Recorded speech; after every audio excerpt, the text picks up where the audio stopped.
Hello, it's Book Quote Wednesday and the word is ride. Today I'm reading from my space opera Phoenicia's Worlds. Blissfully unaware that catastrophe is approaching, my hero Alex returns home to a confrontation he would rather avoid. And I had to read this passage because, to my surprise, I found this is the only time the word ride appears in the entire novel. Anyway. The elevator deposited its passengers on schedule in Puerto Barrio, the planet-side terminus at the highest point of the Altiplano Plateau. Then a quick ride into Altiplano City, their capsule a small bubble of warmth and light trickling down the roof of the world while freezing winds scoured the rocky field on either side. La Nueva Temporada had been settled for 57 years. 58 years ago, not one human had set foot on this planet, and glaciers lapped at the foot of the Altiplano itself. The original settlers who slept for 40 years on the slow journey here from Earth, towing the wormhole terminus with them, had awoken to find a planet that was almost exactly what the astronomers had told them to expect. Earth-like in size, gravity and atmosphere, and, the detail that the astronomers hadn't picked up on, stuck in the middle of an Earth-like ice age such as humanity's original home hadn't seen since prehistory. But they had stayed, and now there was a glacier-free strip all along the equator, 30 kilometers at its narrowest, and on the Altiplano Plateau, the Nuevans had carved themselves a capital city as a statement of faith. One day, they were saying, people will want to stay up here. 40 minutes later, Alex was comfortably ensconced in the warm carriage of the ring rail. It curved in a loop down a spiralling tunnel, and then out onto the icy equatorial tundra at the foot of the Altiplano.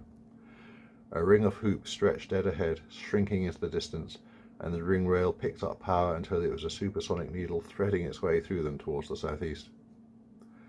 The ring rail soon passed through the Sierra Grande, its shockwave knocking avalanches down from the mountains on either side. After the mountain range, it crossed more plain land and then imperceptibly began to climb again into higher ground. The Barreras were not as high or sheer as the Sierra Grande, but there were more of them, some 60 kilometers of steep slopes and deep valleys, before the land suddenly gave out and tumbled into the sea. Finally, the ring rail was cruising slowly along the side of a valley where rocky slopes were dark with thimbleweed. They were 50 meters above the shattered and dirty face of the glacier, the original slow river that gave Rio Lento its name. Then the ring rail turned a corner, and there was the town, clinging to the slope of the valley with the dull steel grey of the sea beyond it. The buildings were mostly prefabricated foam cast, low, two-storey, with steeply pointed eaves to shed the snow that lay in untidy heaps on the ground. There was none of Altiplano City's aspiring to art and culture here. This was a town built so that people could survive the high latitudes. Ground cars with ballooning tyres bounced along roads of compacted gravel. It was home. The doors hissed open, Alex's coat warmed up, and he stepped out with a bounce in his step. Technically, he still had half a day of leave. Perhaps he would head down to the harbour, say hello to his friends at Reef Control, help out with a couple of experiments on cell cultures. But the bounce faltered when he saw the tall and very broad figure standing next to a ground car.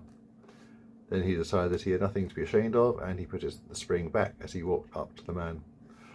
"Hola, Elo," he said. "What's up?" Elo Bast had cropped, bristly hair and cheekbones so pronounced his eyes seemed to swell up from some allergy. "Hola, Senor Alex. I've been sent by your father to fetch you." Alex swallowed. He can't know. "Actually, I was going down to the harbour. There's stuff Ilo smiled, but it didn't quite reach his eyes. Ilo had no specific job title in his work for Alex's father. Perhaps facilitator described it best. If Executor Thomas Mateo wanted something done, he sent Ilo to do it. "The Senor told me to make sure you got home, Senor Alex," he said. "Or to be more precise," he said, I want my idiot son up here 30 seconds after the ring rail gets in. And that makes us 5 minutes late already, so would you mind?" "Oh God," Alex thought as he slowly climbed into the car. No matter how slowly he moved, it all seemed to happen too fast. "Oh God, Papa knows, and I don't have Freddy with me." The Mateo Villa was built into a hollow at the highest point of a promontory above the valley, looking down on the town and the glacier below it. Foam-cast cabins were arranged in a square around a courtyard, many of them cut back into the rock to expand into further rooms, with other extensions made of native stone or brick. A slim, dark-haired woman was waiting in the tiled hallway. Her face was pinched with anxiety, and she shuffled nervously from side to side, with imminent catastrophe woven into the air around her. It was the first time Alex had seen someone actually wringing her hands. They positively writhed, clasped together protectively over the bump of an advanced pregnancy.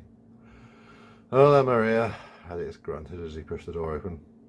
When he remarried, Thomas Mateo had at least had the decency to pick a wife who was just old enough that she could have been the biological mother of his sons. Still, with one thing or another, Alex was never quite sure where to look when his stepmother was around, and he certainly never called her Mama. He had pretty good reason to believe Felipe never had either. "He's in his study, Alejandro," she said anxiously. "He's very—" Yeah, Alex muttered. "I'll get it over with." He shuffled through to meet his destiny. Thomas Mateo, executor for Rio Lento, was in his seat by the great window that overlooked the sweep of the glacier. He glanced up when Alex entered, dark brown eyes blazing under bushy black eyebrows, but did no more than that. Alex knew better than to interrupt. His papa was getting the latest download from the discourse, a daily ritual vital to the duties of any of the planet's executors. His head was full of the composite frame of mind of 1/30th of La Nueva Temporada's population, and his thoughts were elsewhere. For a moment, Alex debated simply turning around and walking away. If his father had to choose between breaking contact with the discourse and being angry at him, then the discourse would probably win. But the older man could spare him enough attention to wave a hand at the chair opposite, and as much as Alex loved his brother, walking away was Felipe's answer, not his. So he dropped himself into the chair and got glared at. He practiced returning the stare unblinkingly, trying not to show the nerves he was feeling. Finally, his father sighed, stretched, and reached for a glass of water from the table beside him. "So," he said, as if they were already halfway through a briefly interrupted conversation, and tempers had already been rising steadily for about 5 minutes, "my sons are the new owners of Phoenicia." "Can't think of anyone better," Alex agreed. He got the full blaze of those dark eyes. "Debatable. It's just that I seem to recall some small proviso in the charter that requires a deposit of 100,000 nuevos, and since I know you don't even have 1,000 between you—" His voice went very quiet, deceptively pleading. "Where did it come from, Alejandro?"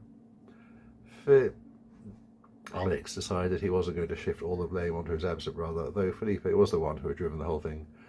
"We formed a consortium with—" He steeled himself to utter the unpleasant truth. "Some backers from Earth and Mars." Tomas didn't blink. "And your own share? Your friendly backers surely didn't put up all the cash." This is it. At the back of his mind, a drum rolled. "We mortgaged off our rights in the East Range," Alex said. "We kept title, but the bank—" "Are you insane?" his father bellowed. "It's under a kilometre of ice," Alex protested. "No one can use it, and we pay off the mortgage just as it becomes usable. Did you have other plans for it?" He knew there were no other plans for it, simply because of the kilometre of ice. One day the East Range would be prime agricultural land, but not today. He also knew that wasn't the point. The idea met with resistance because it was Mateo land. Unfortunately for Thomas, it was not his Mateo land. His sons had each been given half as a confirmation present.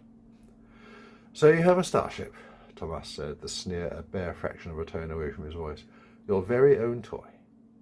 "I will not rise to this," Alex told himself. "I will not rise to this." "Our very own," he agreed. "And you're going to get it out of mothballs and go prospecting for a new world." "Fairly is, with Mama's help. I'm staying." His father seemed torn between approval that at least one of his sons showed some sense, and disappointment that it was this one, the spare, not the heir, the one who went by the non-hero sounding name. Alex wondered with a sudden bitterness just how upset his father would be if he was the one going on the 70-year voyage. Either way, it seemed to have headed off whatever it was his father was about to say. The older man shifted in his seat slightly. "I take it that the balance of what you got from the mortgage will set up the new company, purchase equipment, advertise for more idiots to join you." "Correct." "And people will just come flocking to this venture, led by a pair of fool boys—" "Papa, please," Alex said wearily. "You know how it's done. It'll take years. And we found a lot of useful hints and tips in the histories of the first expedition. What to do, what not to do. The original mission was sponsored by a government. Yes, and it went broke." And there lay the nub of the matter.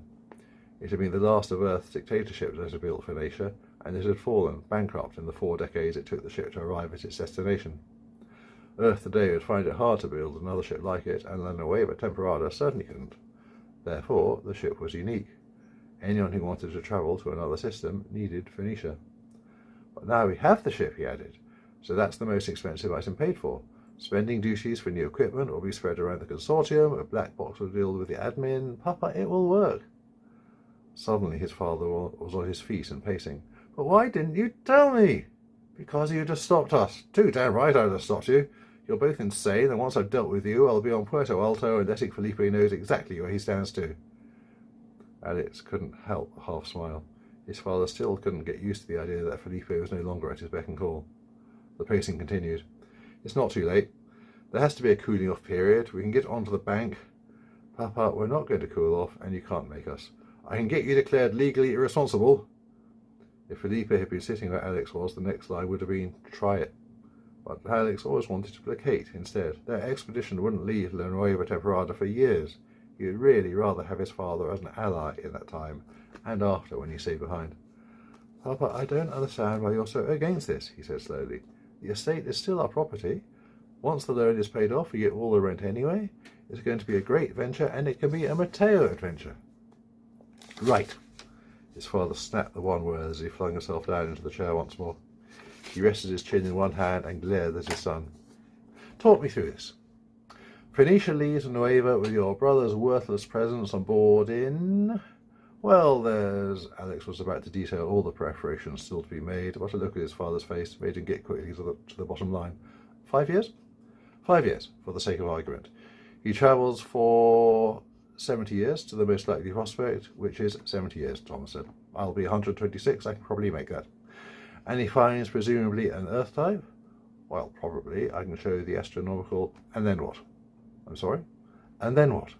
I'm assuming he opens up a wormhole from Mundo de los Idiotas back here to Nueva, so his new colony can be supplied? Nueva will have changed in 70 years, said Alex. We'll be able to support a colony. The executive was up again. But you cretin, you know how we are for materials. We're always going to be an agricultural exporter. We'll sell food, not raw materials. We'd be no more than a transit stop. He trailed off, looking at Alex suspiciously. But you know that, don't you? He said. Materials would be imported direct from Earth, Alex confirmed. There'd be no need for Nueva even to be a transit stop. The goods could just come straight through without unloading. But, his father looked almost aghast. Alex, we need that money. We need to be a financial centre. If no one comes through us, then you'd have all our agricultural exports, Alex said hopefully. But that would be all. Once the colony started growing its own stuff, we'd be the centre of nothing. We'd have no influence. We'd be a bunch of farmers, and that would be it. He sank back into his chair, still staring at his son. Does Nueva really mean that little to you? Alex sighed, rolled his eyes. Not to me, Papa. This is home. He tried to smile, something to soften his words, but he couldn't. And as he spoke, he had the feeling of driving in nails. But to Philly, yes, Nueva really does mean that little. He'd tell you himself if he was here. I'm sorry, but it does. His father was silent for a long time. Sometimes he would half open his mouth, then close it again and shake his head minutely. But then he sat up straight, and Alex had the feeling of shutters coming down over the holes he had blown in his father's shell, of new support swinging in to replace the ones he had knocked away. I think we've said all that can be said by civilized men, he murmured. Go away, Alex. Remember, you can buy my books at www.benjeeps.com. See you next time.